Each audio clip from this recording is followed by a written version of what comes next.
Hello investors, स्वागत है आपका हमारे चैनल। शेयर मार्केट में बात करेंगे हम यहाँ पर रिलायंस होम फाइनेंस के बारे में।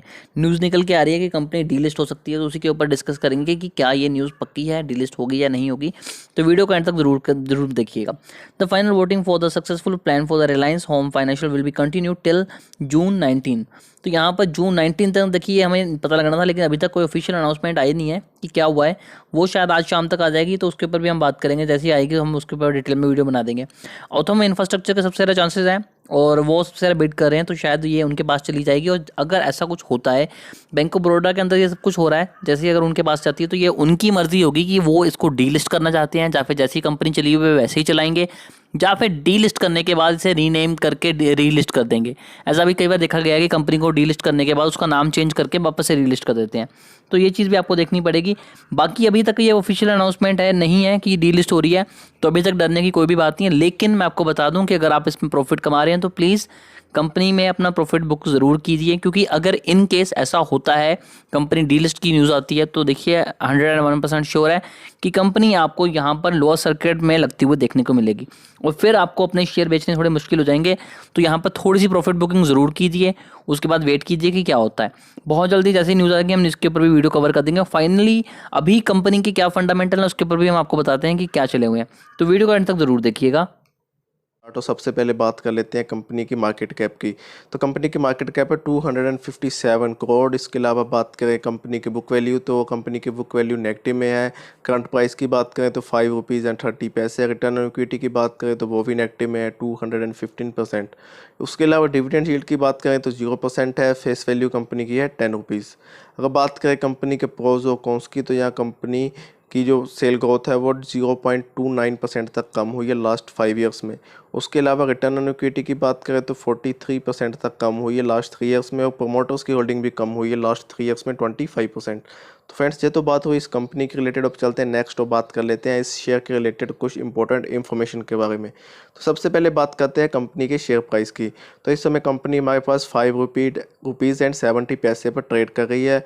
बात करें फ्राइडे की, तो यहाँ पे हमें 5% का अपर सर्किट देखने को मिला था। 5 डेज़ की बात करें तो इसने हमें 22% के रिटर्न दिए, लगातार अपर सर्किट देखने को मिले हैं। 1 मंथ की बात करें तो 120% के रिटर्न्स। अगर मैं वहीं बात करता हूँ 1 ईयर की, तो 1 ईयर में 168% तक के रिटर्न्स हैं। अब बात कर लेते हैं कंपनी के मैक्स चार्ट की, क्योंकि ये एक थंब रूल है कि अगर कोई भी आपको पेनी स्टॉक बाय करना तो उसका आपको मैक्स चार्ट जरूर देखना है कि बहुत इंपॉर्टेंट है कि वो रेड में है या ग्रीन में है। इस स्टॉक की बात करें तो इस कंपनी का मैक्स चार्ट हमें रेड में नज़र आ रहा है। कंपनी लगभग 94% तक के नेगेटिव रिटर्न्स हमें दे रही है। तो ये एक हमारे लिए एक इशू हो सकता है इस स्टॉक को बाय करने से पहले। तो अब चलते हैं नेक्स्ट बात करेंगे इस कंपनी के फंडामेंटल्स की। उससे पहले हम बात कर लेते हैं एक जो न्यूज़ निकल के आ रही है कर्नाटक बैंक की ओर से। न्यूज़ की बात करें तो कर्नाटक बैंक ने जहाँ पे जो है फ्रॉड डिक्लेयर किया है 160 करोड़ का रिलायंस होम और रिलायंस कमर्शियल पर। तो इस न्यूज़ के बाद इसका इम्पैक्ट आपको रिलायंस होम और रिलायंस कमर्शियल पर तो देखने को मिलेगा ही, लेकिन उससे ज़्यादा इम्पैक्ट आपको इस न्यूज़ का कर्नाटक बैंक के ऊपर देखने को मिल सकता है। तो आने वाले टाइम में इन जो स्टॉक्स हैं इनमें आपको थोड़ी गिरावट देखने को जरूर मिल सकती है। तो उससे पहले हम बात कर लेते हैं इस कंपनी के फंडामेंटल्स की। जो हमारे पास रिलायंस होम की जो कंपनी है इसके फंडामेंटल्स कैसे हैं, तो उसमें सबसे पहले बात करें रिवर्स रिजर्व और सरप्लस की, तो कंपनी का सरप्लस है 970 करोड़। तो इसमें भी कंपनी में हमें गिरावट देखने को मिली है। ईयर ऑन ईयर बेसिस पे बात करें तो पहले कंपनी के रिजर्व थे 554 करोड़, देन 982 करोड़, फिर 1300 करोड़, फिर 1300 करोड़, देन फिर कंपनी के हमें यहाँ रिजर्व में गिरावट देखने को मिली है। उसके अलावा बात करें कंपनी के लॉन्ग टर्म की, तो फ्रेंड्स लॉन्ग टर्म में कंपनी के ऊपर जो डेट है वो 6700 करोड़ का। इसमें आप देख पा रहे हैं कंपनी ने ईयर ऑन ईयर बेसिस पर लगातार जो है अपना डेट डिक्रीज़ किया है, इसमें गिरावट देखने को मिली है। तो ये एक पॉजिटिव साइन है कि कंपनी अपना डेट लगातार उसको कम कर रही है। उसके अलावा शॉर्ट टर्म की बात करें तो फ्रेंड्स शॉर्ट टर्म में कंपनी के ऊपर डेट है 6521 करोड़ का, तो जो कंपनी को 1 ईयर से कम टाइम में पे करना है। अगर एसिड्स की बात करें फ्रेंड्स तो कंपनी के एसिड्स है 15,729 करोड़। तो इसमें बात करें तो यहाँ पे भी कंपनी के एसिड्स लगातार बढ़ते हुए नजर आए थे, लेकिन इस ईयर की बात करें तो यहाँ पे हमें गिरावट देखने को मिली है। पहले कंपनी के एसेट्स से 7,600 करोड़, देन 11,000 करोड़, फिर उसके बाद 15,400 करोड़, फिर 18,100 करोड़। अब इसमें थोड़ी गिरावट देखने को मिली है कंपनी के एसेट्स से 15,700 करोड़। तो फ्रेंड्स, अगर फंडामेंटल्स की बात करें, कंपनी लगातार अपना डेट क्लियर जरूर करी है, लेकिन उसके बावजूद कंपनी के ऊपर काफ़ी ज़्यादा डेट हमें नज़र आ रहा है। तो फ्रेंड्स, अब चलते हैं नेक्स्ट और बात कर लेते हैं कंपनी के रेवेन्यू में कि कंपनी हमारे लिए कितना रेवेन्यू जनरेट कर रही है। तो रेवेन्यू की बात करने से पहले अगर हम कंपनी के 52 वीक्स की रेंज की बात करें तो कंपनी का जो लो है वो है ₹1.40। हाई की बात करें तो ₹5.30। तो इस समय कंपनी अपने 52 वीक्स के हाई पे ट्रेड कर रही है। अब बात कर लेते हैं कंपनी के रेवेन्यू की, कंपनी में कितना रेवेन्यू जनरेट करके दे रही है। तो अगर बात करें एनुअली तो कंपनी यहाँ पे हमें 2019 के बाद 2020 में काफ़ी गिरावट देखने को मिली है कंपनी के रेवेन्यू में।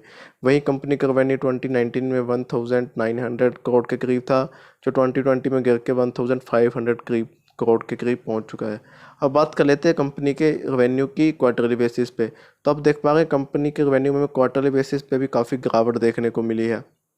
सितंबर में जो कंपनी का रेवेन्यू 245 करोड़ था, वो वहीं दिसंबर और मार्च में गिरकर 139 करोड़ तक पहुंच गया है।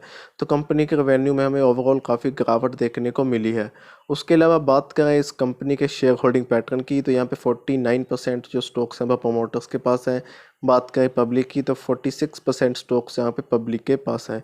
प्लेज स्टॉक्स की बात करें तो कंपनी का एक भी स्टॉक जहाँ पे प्लेज नहीं है। तो फ्रेंड्स, अगर इसके अलावा अगर हम फॉरेन इन्वेस्टर्स की बात करें तो फॉरेन इन्वेस्टर की होल्डिंग यहाँ पे 2.04% है। तो फ्रेंड्स, ओवरऑल बात करें तो इस स्टॉक में हमें काफ़ी इश्यूज निकल के आ रहे हैं। कंपनी के ऊपर डेट भी काफ़ी ज़्यादा है और कंपनी का जो रेवेन्यू है वो भी हमें लगातार गिरते हुए नज़र आया है।